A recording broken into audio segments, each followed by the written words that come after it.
ایشور اللہ ان کو اس سے زیادہ حوصلہ دے۔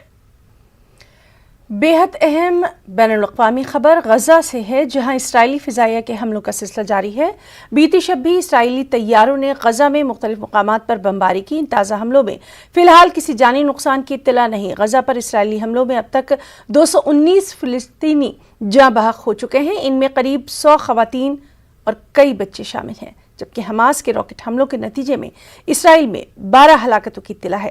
ادھر غزہ میں حملوں اور جوابی حملوں کے بعد امریکی صدر جو بائیڈن نے اسرائیلی وزیراعظم بنیامین نتنیاہو سے کہا کہ وہ فائربندی کے حصول کے لیے کشیدگی میں کمی کی توقع کر رہے ہیں، لیکن نتنیاہو کے مطابق وہ یہ آپریشن اس وقت تک جاری رکھیں گے جب تک اس کے مقاصد حل حاصل نہیں ہو جاتے۔